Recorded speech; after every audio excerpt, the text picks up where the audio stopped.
Hi guys, welcome back to our RPG Hint series designing and running a Star Wars campaign. Last time we covered the makeup of your party. We didn't really cover character backgrounds, but hopefully they're going to come out as you make your next couple of decisions.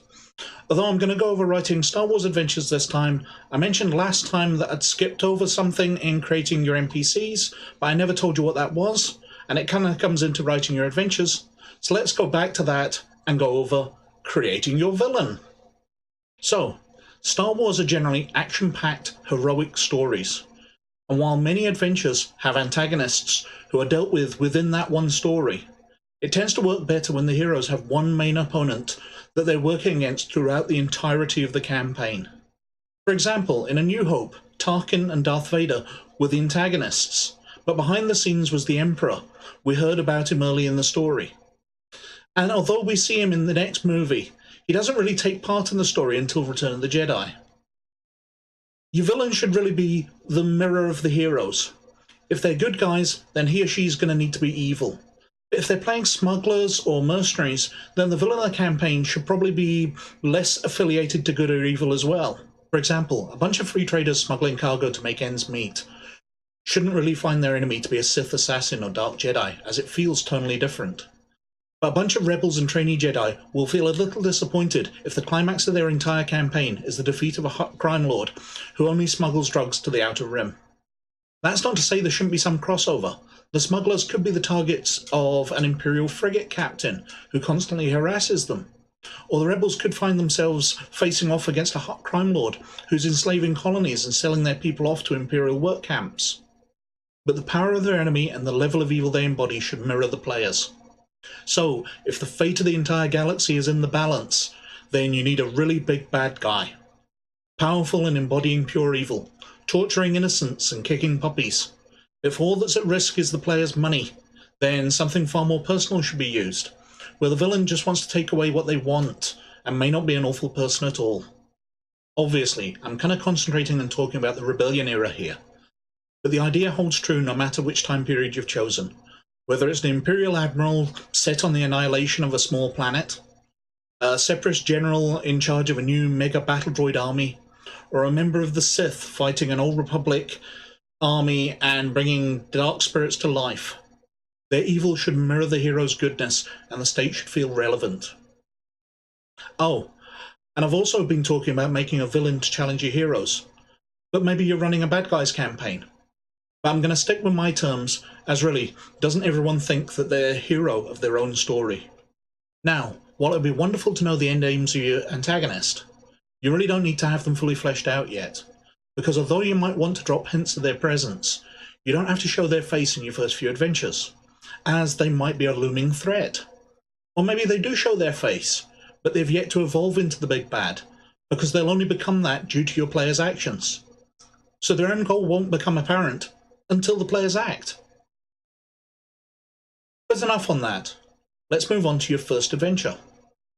Firstly, the best advice I've ever read on writing Star Wars adventures comes from the West End Games 2nd edition revised and expanded rulebook. And if we bear it in mind, it'll help as we go along. Star Wars isn't just science fiction, it's space opera. Everything's supposed to be more fantastical and bigger than reality.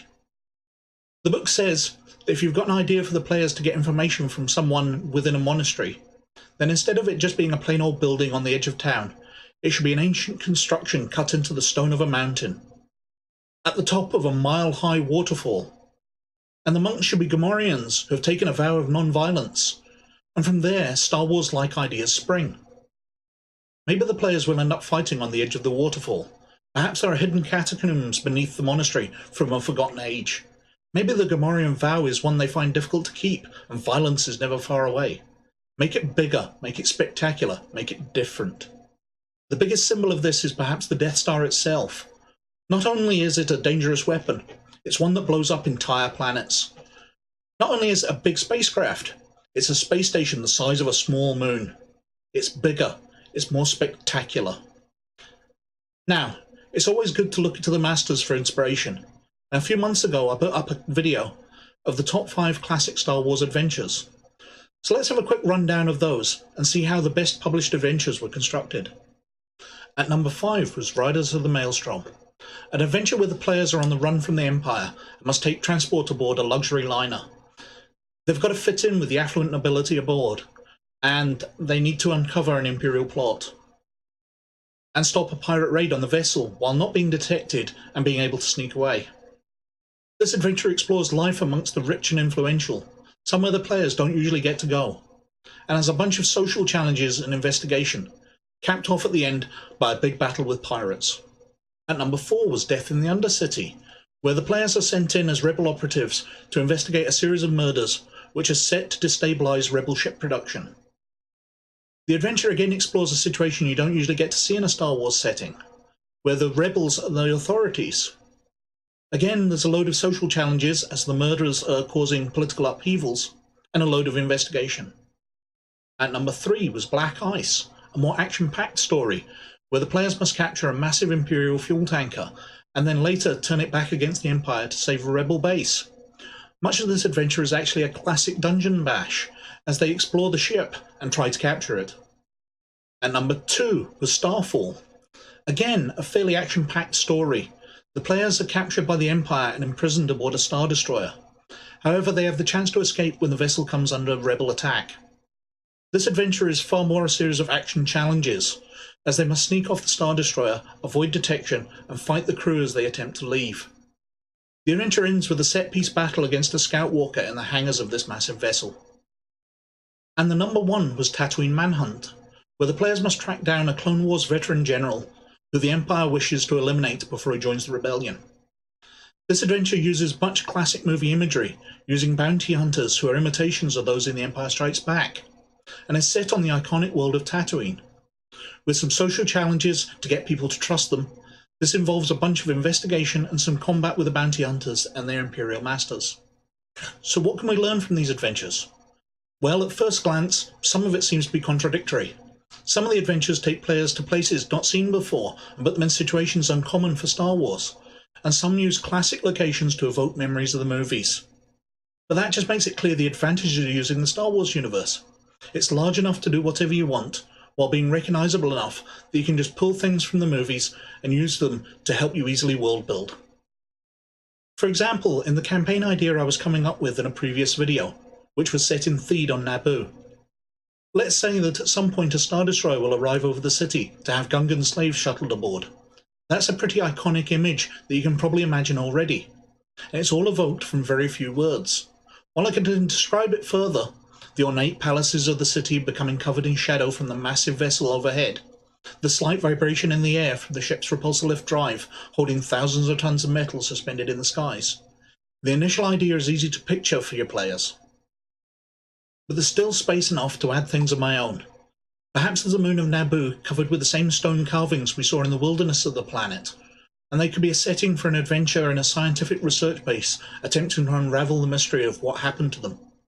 The players having to pretend to be archaeologists and fit in with the civilians working next to an Imperial research team could provide a totally different play experience to the more familiar activities taking place within an occupied Theed against Imperial stormtroopers. Using the familiar next to new creations, using iconography from the Star Wars universe next to the products of your own imagination, provide a huge variety in the setting. But what else can we see from the published adventures? Well, we can see that while some Star Wars adventures should just be rip-roaring action-adventure, blasting stormtroopers and battling walkers, there's room enough in the setting for investigations, and some real role-playing social encounters, convincing people to help or pretending to fit in. And finally, we can see that a traditional old dungeon bash can fit straight into a Star Wars adventure. Perhaps the players are exploring a crashed starship, an ancient Sith temple, or a space station or base, whether it's occupied by stormtroopers or seemingly abandoned for 10,000 years. There's room enough here to just sit down, draw a map filled with encounters, and then let your players explore their way around your creation. And with that, I think I'll wrap this video up. Again, hopefully I've given you some ideas. I feel like this is an extremely brief overview of the multitude of ideas you could put into a Star Wars adventure. I also feel like I've talked on quite long enough. So as always, give this video a like, and please subscribe to the channel if you haven't. But most of all, you look after yourselves, and I'll catch you later. Bye.